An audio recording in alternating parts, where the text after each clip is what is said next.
Roughing It by Mark Twain, Chapter 70. We stopped some time at one of the plantations to rest ourselves and refresh the horses. We had a chatty conversation with several gentlemen present, but there was one person, a middle-aged man with an absent look in his face, who simply glanced up, gave us good day, and lapsed again into the meditations which our coming had interrupted. The planters whispered us not to mind him crazy. They said he was in islands for his health, was a preacher, his home Michigan. They said that if he woke up presently and fell to talking about a correspondence which he had some time held with Mr. Greeley about a trifle of some kind, we must humor him and listen with interest, and we must humor his fancy that this correspondence was the talk of the world. It was easy to see that he was a gentle creature, and that his madness had nothing vicious in it. He looked pale and a little worn, as if with perplexing thought and anxiety of mind. He sat a long time looking at the floor, and at intervals muttering to himself and nodding his head acquiescently or shaking it in mild protest. He was lost in his thought or in his memories. We continued our talk with the planters, branching from subject to subject, but at last the word circumstance, casually dropped in the course of conversation, attracted his attention and brought an eager look into his countenance. He faced about in his chair and said, "Circumstance? What circumstance? I know too well. So you have heard of it too." "Well, no matter. All the world has heard of it. All the world. The whole world. It is a large world, too, for a thing to travel so far in. Now, isn't it? Yes. The Greeley correspondence with Erickson has created the saddest and bitterest controversy on both sides of the ocean. And still they keep it up. It makes us famous, but at what a sorrowful sacrifice. I was so sorry when I heard that it had caused that bloody and distressful war over there in Italy. It was little comfort to me after so much bloodshed to know that the victors sided with me and the vanquished with Greeley. It is little comfort to know that Horace Greeley is responsible for the Battle of Sadowa and not me. Queen Victoria wrote me that she felt just as I did about it. She said that as much as she was opposed to Greeley and the spirit he showed in the correspondence with me, she would not have had Sadowa happen for hundreds of dollars. I can show you her letter if you would like to see it. But, gentlemen, much as you may think you know about that unhappy correspondence, you cannot know the straight of it till you hear it from my lips. It has always been garbled in the journals, and even in history. Yes, even in history. Think of it. Please let me give you the matter exactly as it occurred. I truly will not abuse your confidence." Then he leaned forward, all interest, all earnestness, and told his story. And told it appealingly, too, and yet in the simplest and most unpretentious way. Indeed, in such a way as to suggest to one all the time that this was a faithful, honorable witness, giving evidence in the sacred interest of justice and under oath.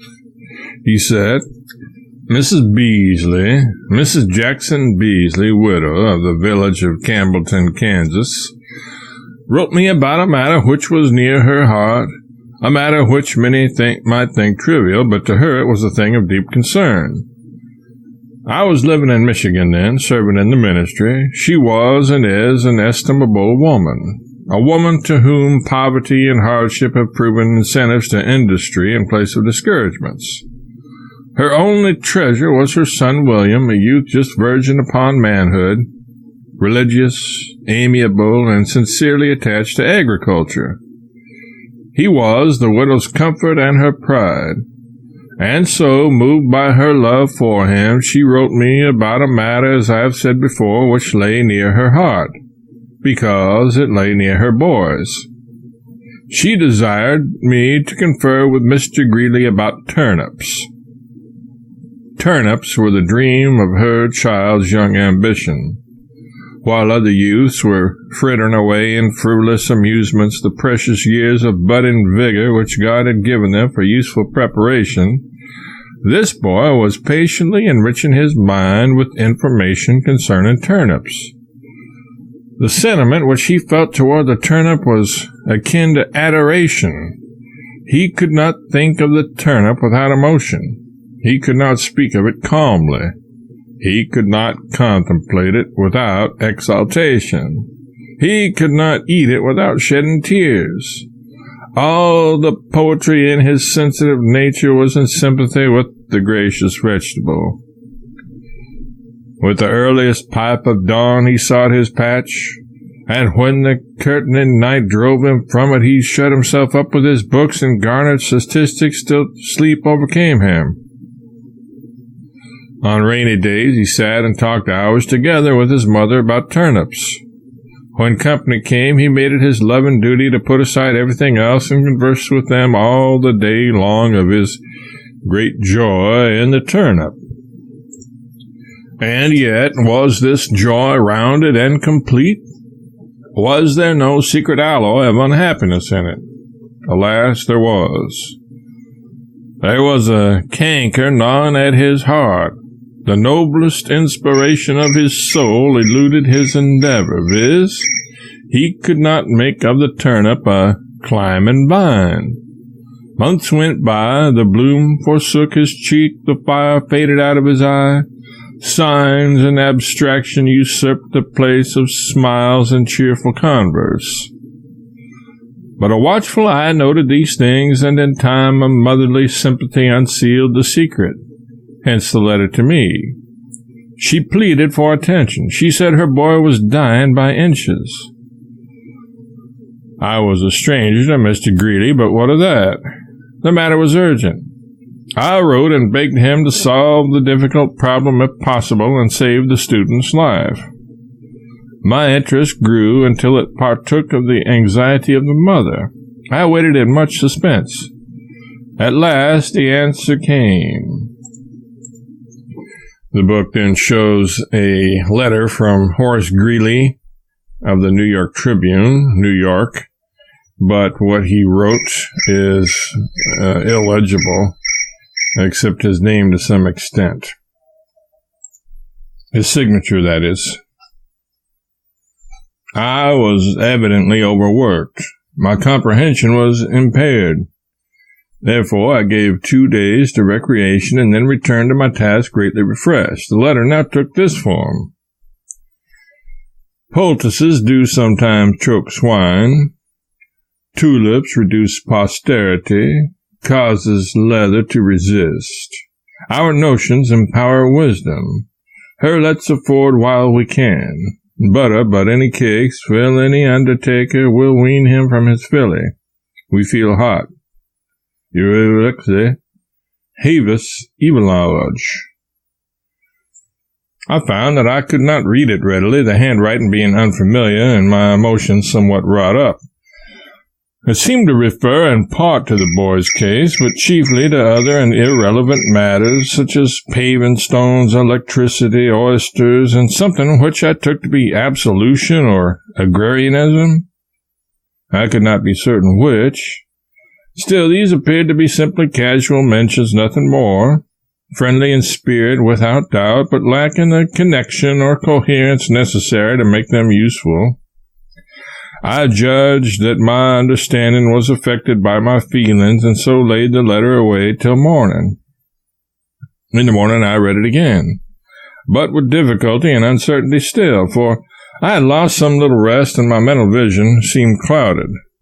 The note was more connected now, but did not meet the emergency it was expected to meet. It was too discursive.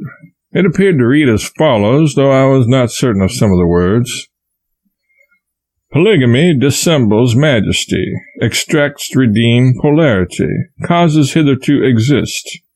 Ovations pursue wisdom, or warts inherit and condemn.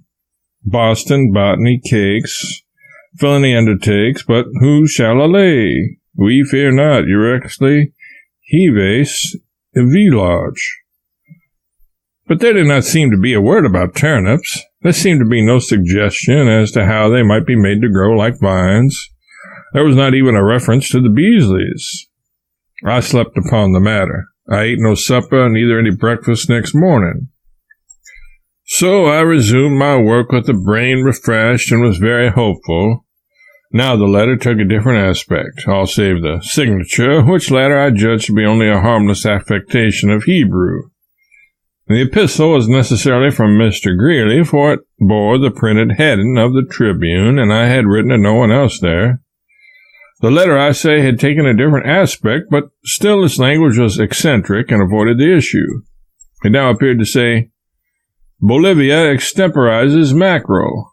Borax esteems polygamy. Sausages wither in the east.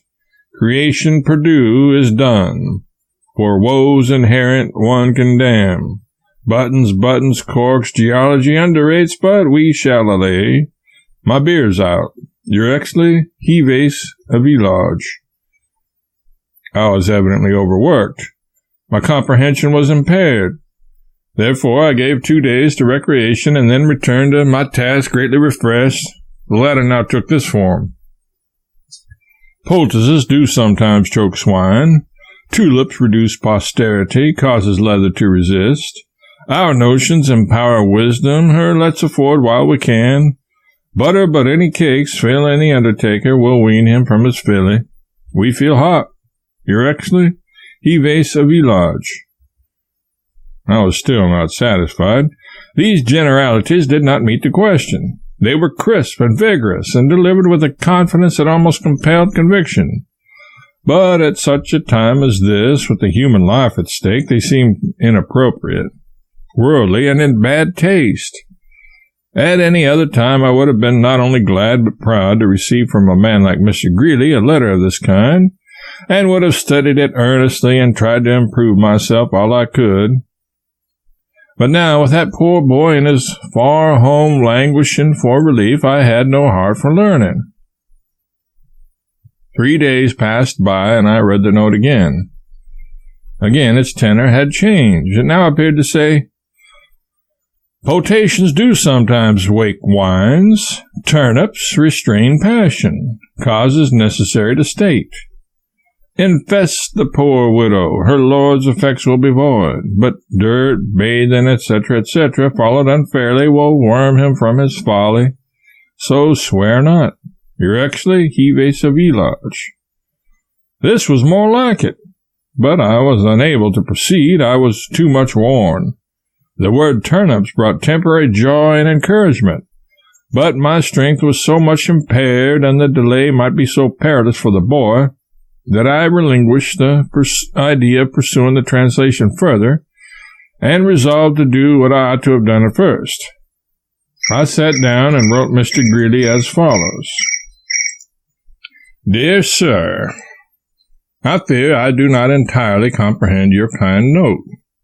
It cannot be possible, sir, that turnips restrain passion. At least the study or contemplation of turnips cannot.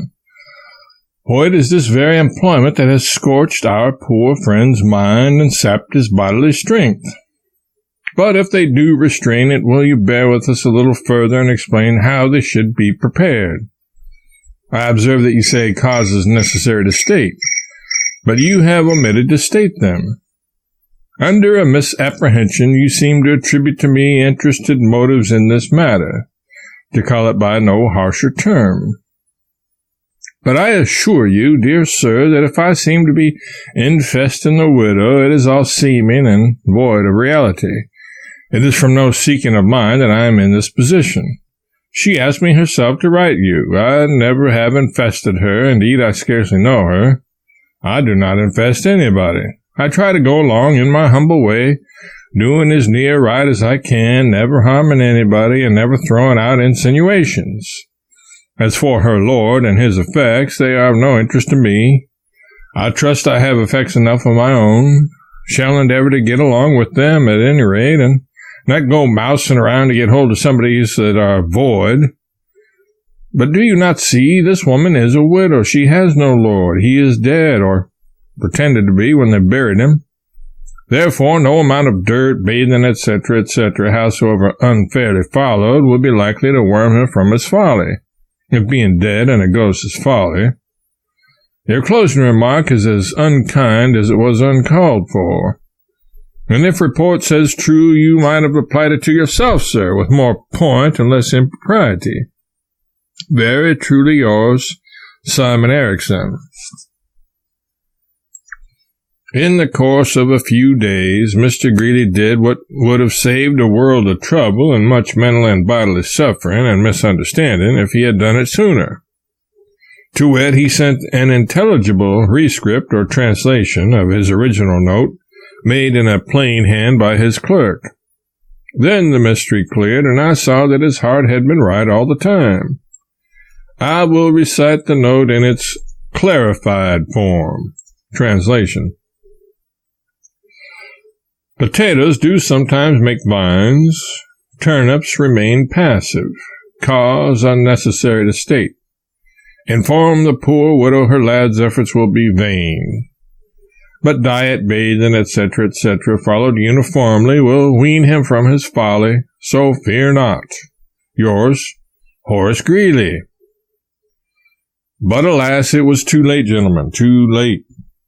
The criminal delay had done its work. Young Beasley was no more. His spirit had taken its flight to a land where all anxieties shall be charmed away, all desires gratified, all ambitions realized. Poor lad, they laid him to his rest with a turnip in each hand. So ended Erickson, and lapsed again into nodding, mumbling, and abstraction.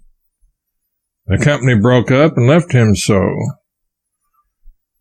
But they did not say what drove him crazy. In the momentary confusion, I forgot to ask.